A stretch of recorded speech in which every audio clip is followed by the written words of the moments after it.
নমস্কাৰ এই মুহূৰ্তত অসমৰ প্ৰত্যেকগৰাকী জনতালৈ দিবলৈ ওলাইছো ডাঙৰ খবৰ। আজি হৈছে 4 ডিচেম্বৰ।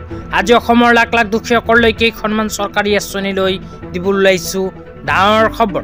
তো যিসকল মানুহে ভিডিঅ'টোত ক্লিক কৰিছে অনুগ্ৰহ কৰি ভিডিঅ'টো স্কিপ নকৰি প্ৰথমৰ পৰা শেষলৈ চাই থাকিব, কিয়নো এইটো ভিডিঅ'ৰ মাজত মহিলা শ্ৰমিকসকলৰ পৰা আৰম্ভ কৰি অৰুণোদয় আঁচনিলৈ কেইখনমান গুৰুত্বপূৰ্ণ খবৰ আপোনালোকক প্ৰদান কৰিম। অনুগ্ৰহ কৰি ভিডিঅ'টোত ক্লিক কৰিছো যদি ভিডিঅ'টো স্কিপ নকৰি প্ৰথমৰ পৰা শেষলৈ চাই থাকিব। লগতে মোৰ চেনেলত নতুন হ'লে প্লিজ চেনেলটো ছাবস্ক্ৰাইব কৰি মোৰ লগত থাকিব। তো বলক ভিডিঅ'টো আৰম্ভ কৰি আজি প্ৰথমটো গুৰুত্বপূৰ্ণ খবৰৰ বিষয়ে বিস্তাৰিত জানি লওঁ। আজি প্ৰথমটো গুৰুত্বপূৰ্ণ খবৰ হ'ল মুখ্যমন্ত্ৰী এটি কলি দুটি পাত আঁচনিলৈ। এইখন আঁচনিৰ জৰিয়তে শ্ৰমিকসকলে 5,000কৈ টকাৰ আৰ্থিক সাহায্য লাভ কৰিব। কোনবোৰ শ্ৰমিকে লাভ কৰিব বিতংভাৱে আপোনালোকক জনাই দিম। ইয়াৰ পিছত অৰুণোদয় আঁচনিলৈ এখন গুৰুত্বপূৰ্ণ আপডেট আপোনালোকক প্ৰদান কৰিম। অনুগ্ৰহ কৰি ভিডিঅ'টো স্কিপ নকৰি চাই থাকিব।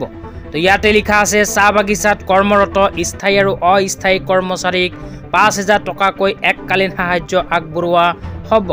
এই আঁচনিৰ দ্বাৰা 7 লাখ চাহ বাগিচাৰ কৰ্মী উপকৃত হ'ব। এই আঁচনি ৰূপায়ণৰ বাবে অসম চৰকাৰে 342 কোটি টকা ব্যয় কৰিব। তো ইয়াতে উল্লেখ কৰা অনুযায়ী অসম চৰকাৰে চাহ বাগিচাত কৰ্মৰত স্থায়ী আৰু অস্থায়ী কৰ্মচাৰীসকলৰ বাবে আৰম্ভ কৰিছে মুখ্যমন্ত্ৰী এটি কলি দুটি পাত আঁচনি। এইখন আঁচনিৰ জৰিয়তে 7 লাখ চাহ বাগিচাৰ কৰ্মচাৰীসকলক প্ৰদান কৰিব 5,000কৈ টকাৰ এককালীন সাহায্য। এতিয়া আপোনালোকক দিবলৈ ওলাইছো আজি দ্বিতীয়টো খুবেই গুৰুত্বপূৰ্ণ খবৰ। অনুগ্ৰহ কৰি ভিডিঅ'টোত ক্লিক কৰিছো যদি ভিডিঅ'টো স্কিপ নকৰি চাই থাকিব। আজি দ্বিতীয়টো গুৰুত্বপূৰ্ণ খবৰ হ'ল অৰুণোদয় পৰিয়াললৈ। তো আপোনালোকে মোবাইল স্ক্ৰীনত চাব পাৰিছে অৰুণোদয় পৰিয়াললৈ এনেকৈ এখন আপডেট ইতিমধ্যে আমাৰ হাতত আহি পৰিছে। ইয়াতে লিখা আছে অৰুণোদয় পৰিয়াল আৰু প্ৰধানমন্ত্ৰী উজ্জ্বলা হিতাধিকাৰীৰ বাবে এই সুখবৰ। এক্সত পোষ্টযোগে জনালে মুখ্যমন্ত্ৰী ডাঙৰীয়াই। অসমৰ মাননীয় মুখ্যমন্ত্ৰী ডাঙৰীয়াই এক্স হেণ্ডেলৰ সহায়ত এক বিশেষ আপডেট প্ৰদান কৰিছে অৰুণোদয় পৰিয়াললৈ। তাৰ পিছত কোৱা হৈছে 300 টকাত এটা গেছ চিলিণ্ডাৰ।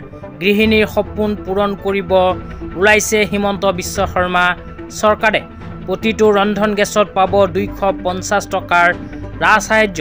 ইয়াতে উল্লেখ কৰা অনুযায়ী এতিয়াৰ পৰা যিসকল মানুহৰ ঘৰত প্ৰধানমন্ত্ৰী উজ্জ্বলা যোজনাৰ গেছ কানেকশ্যন আছে সেইসকলে মাত্ৰ 300 টকাতে লাভ কৰিব গেছ চিলিণ্ডাৰ।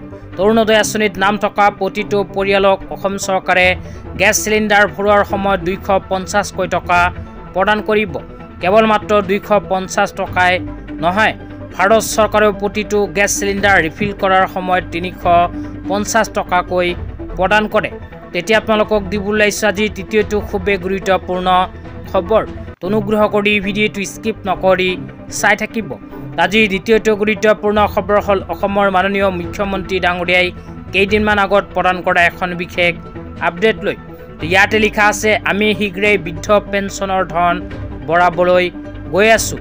লগতে মোৰ বাবাহঁত ল'ৰাসকলৰ বাবে জানুৱাৰীৰ পৰা বাবু আঁচনি আৰম্ভ কৰিবলৈ চিন্তা কৰিছোঁ। তো ইয়াতে উল্লেখ কৰা অনুযায়ী যিসকল মানুহৰ নাম বৃদ্ধ পেঞ্চন আঁচনিত অন্তৰ্ভুক্ত হৈ আছে সেইসকল মানুহৰ বৃদ্ধ পেঞ্চন আঁচনিৰ ধন অসম চৰকাৰে অতি শীঘ্ৰেই বৃদ্ধি কৰিব।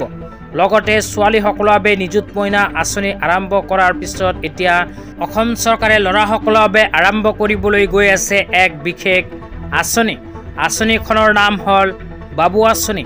তো ল'ৰাসকলৰ বাবে অসম চৰকাৰে অতি শীঘ্ৰেই অহা জানুৱাৰী মাহৰ পৰা বাবু আঁচনি আৰম্ভ কৰিব। কেৱল ছোৱালীয়েই নহয়, এতিয়াৰ পৰা ল'ৰাসকলেও লাভ কৰিব চৰকাৰী ধন।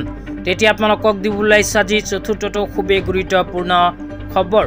আজি চতুৰ্থটো গুৰুত্বপূৰ্ণ খবৰ হ'ল ৰেচন কাৰ্ড লৈ। তো যিসকল মানুহৰ নাম ৰেচন কাৰ্ডত অন্তৰ্ভুক্ত হৈ আছে সেইসকল মানুহে ৰেচন কাৰ্ডৰ সহায়ত লাভ কৰিব 5টাকৈ আঁচনিৰ সুবিধা। তো কি আঁচনি লাভ কৰিব আপোনালোকক জনাই দিছোঁ। প্ৰথম সুবিধাটো হ'ল আপোনালোকৰ যদি ৰেচন কাৰ্ড আছে তেন্তে প্ৰতি বছৰে 5 লাখ টকা পৰ্যন্ত আয়ুষ্মান কাৰ্ডৰ অধীনত লাভ কৰিব চৰকাৰী ফ্ৰী চিকিৎসা।